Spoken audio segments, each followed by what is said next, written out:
구약성경 민수기 16장 25절에서 35절까지의 말씀 우리 한 목소리로 함께 봉독합니다. 모세가 일어나 다단과 아비람에게로 가니 이스라엘 장로들이 따랐더라. 모세가 회중에게 말하여 이르되 이 악인들의 장막에서 떠나고 그의 물건은 아무것도 만지지 말라.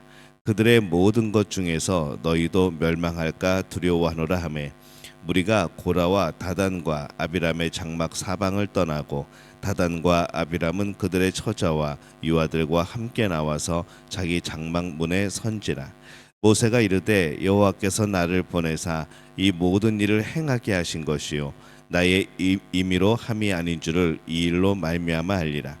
곧 이 사람들의 죽음이 모든 사람과 같고 그들이 당하는 벌이 모든 사람이 당하는 벌과 같으면 여호와께서 나를 보내심이 아니거니와 만일 여호와께서 새 일을 행하사 땅이 입을 열어 이 사람들과 그들의 모든 소유를 삼켜 산채로 소홀에 빠지게 하시면 이 사람들이 과연 여호와를 멸시한 것인 줄 너희가 알리라.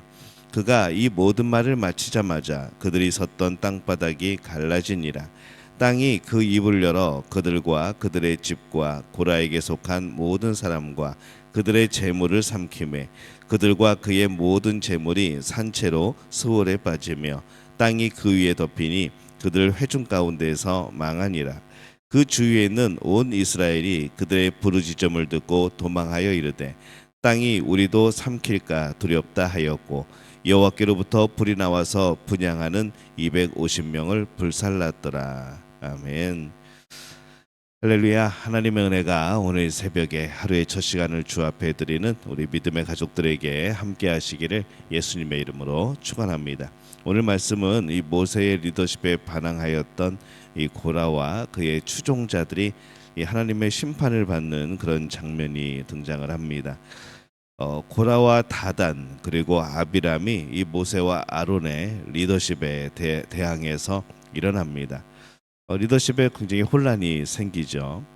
그들은 모세와 아론의 리더십이 그들이 인간적인 힘으로 쟁취하고 계속해서 붙잡고 있는 것이라 그렇게 생각을 했습니다. 그러나 이 모세와 아론은 그렇지 않다고 주장하죠. 28절에 보면은 모세가 이르되 여호와께서 나를 보내사 이 모든 일을 행하게 하신 것이요 나의 임의로 함이 아닌 줄을 이 일로 말미암아 알리라. 이 모세와 아론의 리더십은 하나님께서 세우신 겁니다. 본인들이 알고 그리고 이미 그 백성들도 다 알고 있습니다.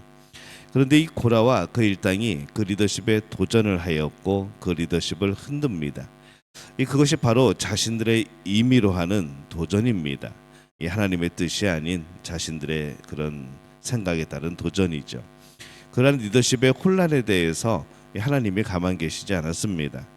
29절에서 30절에 보면은 곧 이 사람들의 죽음이 모든 사람과 같고 그들이 당하는 벌이 모든 사람이 당하는 벌과 같으면 여호와께서 나를 보내심이 아니거니와 만일 여호와께서 새 일을 행하사 땅이 입을 열어 이 사람들과 그들의 모든 소유물을 삼켜 산채로 스올에 빠지게 하시면 이 사람들이 과연 여호와를 멸시한 것인 줄을 너희가 알리라. 이렇게 말씀을 합니다. 그들의 도전에 모세는 하나님의 응답을 통해서 이 즉각적인 분별이 필요하다라고 말을 합니다. 또 그것을 백성들이 보게 될 것이라 말을 하는 것이죠. 이 혼란한 리더십은 아주 큰 문제가 되어지기 때문에 그렇습니다. 이 하나님은 리더십의 혼란을 가만두지 않습니다. 리더십의 혼란에 대해서 엄하게 벌하십니다. 32절에서 33절에 보면은 땅이 그 입을 열어 그들과 그들의 집과 고라에게 속한 모든 사람과 그들의 재물을 삼키매 그들과 그의 모든 재물이 산채로 스올에 빠지며 땅이 그 위를 덮이니 그들이 회중 가운데에서 망하니라. 이렇게 되어 있습니다. 모세의 말이 마쳤을 때에 이 고라와 그의 추종자들이 있던 땅이 꺼지고 땅에 묻히고 맙니다. 이 리더십에 대한 도전이 사실 개인의 도전이 아니고 그들은 너무 지나쳐 버렸죠. 하나님에 대한 도전이 되어 버렸습니다. 개인을 무너지게 하는 것이 아니라 공동체를 무너지게 하는 그러한 일이 되어 버렸던 것이죠. 그래서 오늘 말씀은 리더십에 대해서 뭐 도전하지 말아라 그런 내용이 아닙니다. 리더십에 대한 도전은 더욱더 철저히 하나님의 뜻에 합당해야 한다는 것이죠. 하나님의 뜻에 따른 리더십 교체여야 하고 공동체를 살리는 교체여야 된다는 겁니다. 개인의 이익을 따라서 리더십을 흔들고 공동체의 해가 되는 리더십 흔들기는 하나님 앞에 죄가 되어진다는 것이죠. 이 혼란한 리더십은 하나님의 뜻이 아닙니다. 우리는 개인의 뜻이냐 하나님의 뜻이냐 여기에 혼란이 있어서는 안 됩니다. 우리 개인적인 삶에서도 마찬가지입니다. 내가 어떤 것을 결정하고 내 삶을 이끌어 나가는 그 리더십에 있어서 내 뜻인가 하나님의 뜻인가 무엇으로 기준을 삼고 살아가는가 우리는 여기에 혼란을 겪으면 안 된다는 것이죠. 혼란한 리더십은 하나님의 뜻이 아닌 겁니다. 내 삶은 하나님의 뜻으로 이루어지는 겁니다. 리더십은 그래서 확실해야 됩니다. 리더십은 개인의 문제가 아니라 공동체의 문제가 되기 때문입니다. 그래서 이 모세와 아론의 리더십에 대한 도전이 있었을 때 이 하나님은 그 문제를 이렇게 길게 끌지 않으시고 빠르게 해결을 하십니다. 리더십이 항상 그렇게 확실한 것만은 아닙니다. 많은 고민이 있죠. 그러나 그 고민은 하나님의 뜻이 무엇인가에 대한 찾음이어야 됩니다. 개인의 뜻과 하나님의 뜻 사이에 있는 이 고민은 선택사항이 아닙니다. 하나님의 뜻을 선택할 것인가 내 개인의 뜻을 선택할 것인가 이거는 고민할 필요도 없는 것이고 우리가 선택해야 되는 그런 내용도 아닌 것이죠. 당연히 하나님의 뜻으로 우리는 살아가야 되는 사람들입니다. 그렇지 않으면은 공동체가 무너지는 겁니다. 공동체를 무너지게 할 것인가 공동체를 세울 것인가 이것도 우리의 선택사항이 아니죠. 우리를 하나의 공동체로 묶어주셨다는 것은 그 공동체를 세우기 위하여서 최선의 길을 하는 것이 최선의 길을 찾는 것이 그것이 우리의 당연한 선택인 겁니다. 이건 우리의 고민할 그런 상황이 아닌 겁니다. 공동체의 리더에 대한 확실한 신뢰를 보여야 할 필요가 있는 것이죠. 34절에 보면은 그 주위에 있는 온 이스라엘이 그들의 부르짖음을 듣고 도망하며 이르되 땅이 우리도 삼킬까 두렵다 하였고 이렇게 말씀을 합니다. 이스라엘 백성들은 이 고라 일당이 죽임을 당하는 것을 보고 무서워합니다. 그래서 28절에 보면은 모세가 이르되 여호와께서 나를 보내사 이 모든 일을 행하게 하신 것이요 나의 임의로 함이 아닌 줄을 이 일로 말미암아 알리라 그렇게 말을 하죠.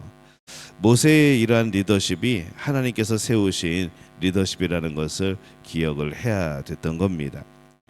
오늘날에도 마찬가지입니다. 이 오늘날에는 이 권위에 대한 존중이 참 많이 사라집니다. 우리는 이 권위를 자꾸 뺏어가려고 하는 것이죠. 우리가 사실 견제하고 하는 것이 뭐 민주주의 사회에서 삼권 분립이나 그런 것에 대해서 우리는 지나친 권력 또 한쪽으로 편중되어지는 권력 우리는 그것을 공평하게 나눠서 서로 견제하면서 그렇게 서로 발전적인 그런 소망을 갖는 이제 그런 체제입니다. 근데 이 우리가 늘 헷갈려하는 것이 뭔가 하면은 이 권력하고 권위를 자꾸 혼란한다는 거죠. 헷갈린다는 것이죠. 그래서 권력을 빼앗는다고 편중된 힘을 빼앗는다고 말하면서 우리는 권위를 무너뜨려 버립니다. 그러다 보니까 권력도 권위도 다 빼앗아 가고 뭐 이 리더십이 되지 못할 그런 상황을 만들어 버리는 거죠. 뭐 교회 지도자들을 욕하는 거 뭐 그런 시대입니다. 뭐 그것이 아무렇지도 않은 시대처럼 되어 버렸습니다. 하지만은 교회 리더가 하나님의 뜻을 행하고자 하는 또 공동체를 세우고자 하는 노력하는 리더라고 한다면은 그 리더십을 인정할 필요가 있는 것이죠. 그것은 리더에 대한 순종이 아니라 그 리더를 세우신 하나님께 대한 순종인 겁니다. 리더에 대한 순종에 두 가지 조건이 있습니다. 하나님의 뜻을 행하고자 하는 것 그리고 공동체를 위하는 마음 이 두 가지가 바르다면 그 리더에게 순종하는 겁니다. 하나님의 뜻에 대해서도 견해차가 있을 수 있습니다. 공동체를 위하는 것에서도 여러 가지 개인차가 있을 수 있습니다. 그러나 그것이 불순종의 이유는 되지 않습니다.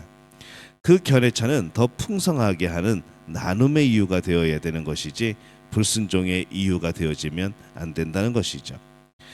이 하나님은 이 세상을 선하게 이끌고자 하시는 확실한 의지를 가지고 계십니다. 그러한 의지를 리더를 세워서 이끌어 가십니다.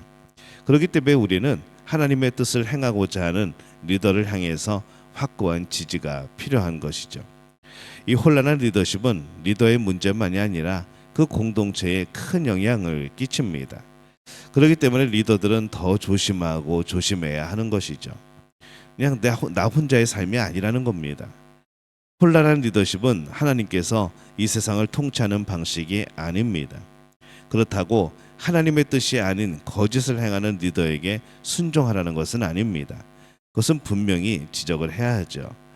오직 하나님의 뜻을 향한 순결한 생각, 공동체를 위하는 열정, 그런 리더의 자격을 가지고 있는 것, 이것이 중요한 것이고, 그렇다고 한다면 그 리더에게 순종하는 것이 하나님의 뜻인 겁니다.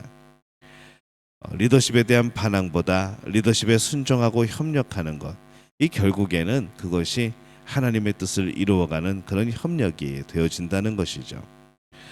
오늘 우리가 어떠한 모습으로 살아가고 있는가, 나의 삶에서 내 삶을 이끌어가는 면에 있어서 나는 내 뜻을 행하고 있는가, 아니면 하나님의 뜻을 따르고 있는가, 이것은 아까 말씀드렸듯이 선택할 문제가 아닙니다. 당연히 내 삶, 개인의 삶도 하나님의 뜻을 따라야 되고 그렇게 노력해야 되는 겁니다. 공동체도 마찬가지입니다. 공동체도 이게 어떤 것을 따라갈 것인가, 순종할 것인가, 말 것인가, 이 그런 문제가 아니라는 것이죠. 공동체의 리더에 대하여서 당연히 순종하는 겁니다. 그에 따라야 주어야 하는 것이죠. 그것이 결국에는 하나님이 원하시는 그런 뜻을 이루어가는 길이 되어지는 겁니다. 나의 그런 의견의 차이가, 나의 성향의 차이가 불순종의 이유가 될 수는 없는 겁니다. 우리 공동체는 어떠한가? 또 우리 개인의 삶은 어떠한가? 우리 구역의 모습은 어떠한가? 우리 기관에서의 모습은 또 어떠한가? 우리가 이런 것을 생각하게 될 때에 중요한 것은 하나님의 뜻이 무엇인가? 이것이 가장 중요한 우리의 기준이 되어야 되지 않겠습니까? 우리가 개인적인 삶이나 우리 공동체의 삶이나 항상 하나님의 뜻을 바라보는, 또 그 뜻에 순종하는 그런 복된 우리 믿음의 가족들이 되어지시기를 예수님의 이름으로 축원합니다.